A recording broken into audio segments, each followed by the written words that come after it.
Terus masa sih gara-gara nggak nutupin rambut kita jadi masuk neraka? Coba bayangin deh, ada dua orang, yang satu nih jahat, suka mencelakakan dan menyakiti orang lain, tapi dia pakai jilbab. Nah, yang satu lagi baik banget, suka nolong, suka nabung, tapi nggak menutup aurat. Seandainya nih, berdasarkan sistem di akhirat, cewek yang pakai kerudung ini masuk surga, dan yang nggak pakai kerudung ini masuk neraka, kalau itu bukan perintah ilahi, kita akan mikirnya ini sistemnya cacat nih, hukumnya cacat. Tapi kalau kita percaya, klaim bahwa Tuhan itu paling adil dan kebenarannya absolut, kita ya akan terus membuat alasan untuk menjustifikasi hukumnya. Kita justifikasi deh, kita nganggap, oh iya soalnya pakai jilbab itu untuk mencegah pemerkosaan. Meskipun data menunjukkan ya pakai jilbab diperkosa juga. Oh, jilbab itu untuk menjaga harga diri. Ya padahal konsep harga diri itu konstruksi sosial juga. Kita kan ya sebenarnya ya hewan sosial aja. Atau ada juga bentuknya tuh kayak analogi romantisasi gitu.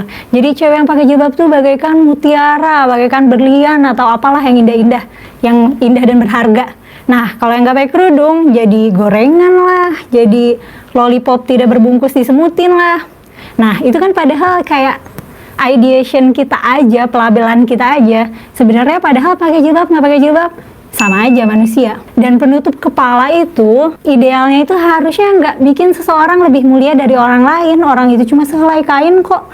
Masa kita mau jadiin sehelai kain sebagai determinan kemuliaan seseorang? Sahabat Indonesia, jika Anda mau mengetahui berbagai referensi yang berkaitan dengan memakai jilbab, maka di video inilah tempatnya. Bukan berarti saya mau mempengaruhi bahwa apa yang dikatakan Kumaila Hakimah ini benar, tetapi dari penjelasan Kumaila Hakimah ini kita bisa mencari informasi-informasi baru untuk menentang apa yang dikatakan Kumaila Hakimah dalam video ini. Kehidupan itu selalu memang dinamis, seperti teori yang selalu saya sampaikan, bahwa ketika ada kondisi objektif, biasanya akan berubah dengan adanya kondisi subjektif. Artinya, seseorang berbuat sesuatu kepada kondisi objektif itu, sehingga akan terjadi lagi sebuah kondisi baru, seperti misalnya perpaduan budaya atau akulturasi budaya. Ketika dua budaya berbeda dan bertemu, biasanya menghasilkan budaya baru. Seperti apa penjelasan Kumaila Hakimah? Mari kita simak videonya berikut ini. Halo, kenalin aku Mela dan welcome to segmen Thought. THOUGHT, Thought, pikiran. Karena di segmen ini aku pengen ngajak teman-teman untuk sama-sama memikirkan ulang norma, idea, belief, dan semacamnya deh. Kemungkinan besar aku akan banyak ngomongin agama, karena itu bidang yang aku minati dan tekuni. Oke, kali ini aku mau bahas tentang jilbab. Jadi kayaknya ini pembahasan yang gak ada basinya ya, terutama buat komunitas muslim di Indonesia. Karena katanya jilbab wajib, katanya juga gak wajib. Terus belum lagi urusan panjangnya harus gimana, cara pakai gimana, dan lain-lain.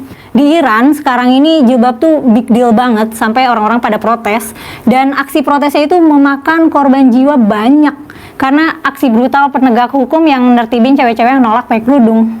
Padahal kan kalau dipikir ya, Tuhan yang nyuruh pakai jilbab itu ya udah diem aja gitu. Ada ayat perintah pakai jilbab di Quran 1400-an tahun yang lalu, ya terus udah nggak ada harus dibakukan jadi aturan negara, apalagi sampai ada polisinya. Kalau aku di Iran juga mungkin aku udah mati kali ya, lagi jalan-jalan kibas-kibas rambut terus dor. Jadi hari ini aku mau bahas tentang jilbab dari sisi etimologis, sosiohistoris, dan framework ulama dalam memfatwakan jilbab. Pertama-tama kita samain istilah dulu nih ya, jilbab, hijab, atau khimar. Hijab itu meskipun sering dimaksudkan sebagai kerudung, sebenarnya di Quran itu hijab artinya bukan kerudung.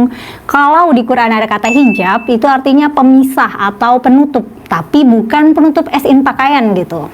Misalnya di Al-A'raf ayat 46 ada kalimat wa bainahuma hijab, dan di antara keduanya ada hijab. Maksudnya ini pembatas antara surga dan neraka. Di Al-Isra ayat 45 ada kalimat hijaban masturo, maksudnya pembatas yang nggak kelihatan, artinya pembatas nih hijab. Jadi pembatas yang nggak kelihatan antara nabi dan orang kafir. Terus di surat Maryam ayat 17 ada kalimat fattakhadat min dunim hijaban. Maksudnya itu hijab tirai yang nutupin ibu Maryam lagi melahirkan.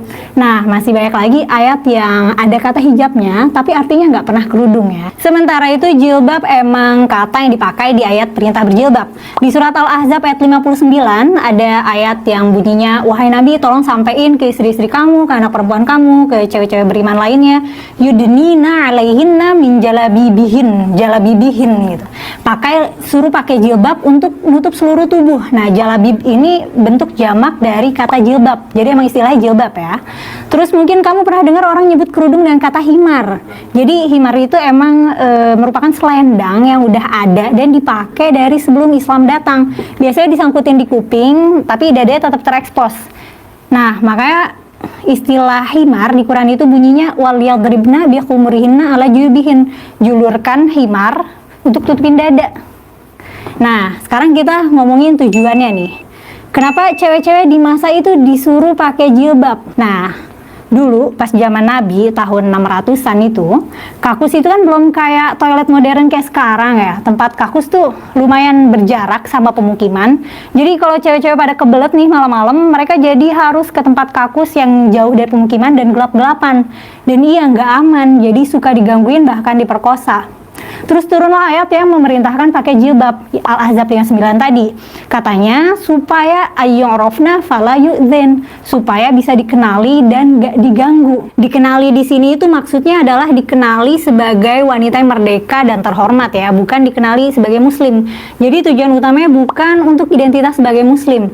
Lagian jilbab sebagai pakaian itu dulunya bukan pakaian eksklusif muslimah kok. Yahudi dan Nasrani pada masa itu juga pakai jilbab. Emang fashion culture-nya begitu, panas kan di sana. Nah, terus kenapa kok disuruh berjilbab supaya dikenali sebagai wanita yang merdeka? Nah, konteks ini penting nih. Jadi dulu kan masih ada perbudakan ya.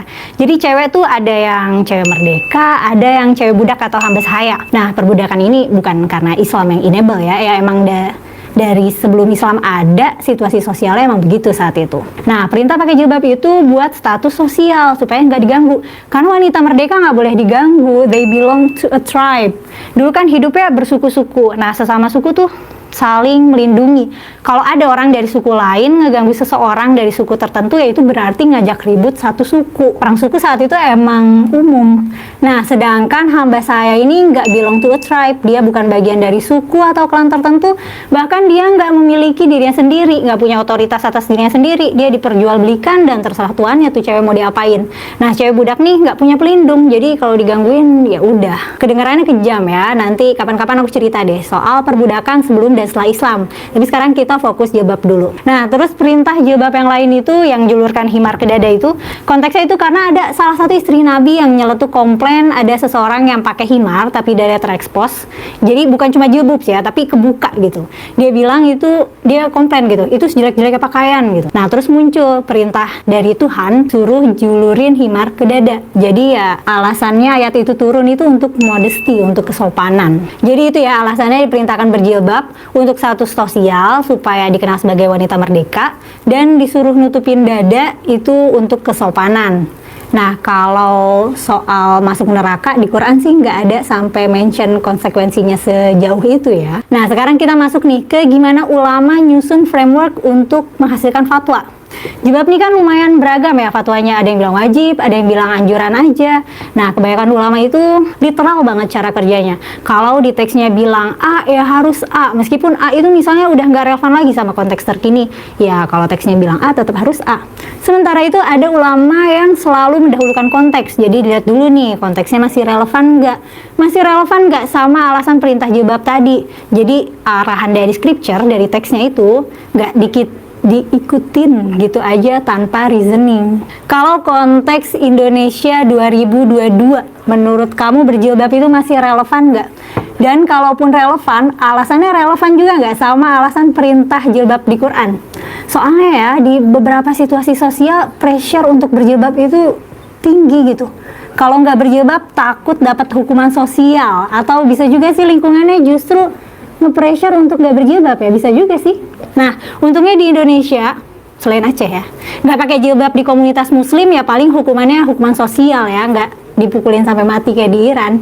Padahal nih ya, ngomongin soal dampak berjilbab secara kolektif. Padahal nih ya, ngomongin soal dampak berjilbab secara kolektif gitu, misalnya ada dua kelompok society, yang satu perempuan-perempuan itu pakai kerudung, satu lagi enggak. Nah terus dampak konkret negatifnya apa sih?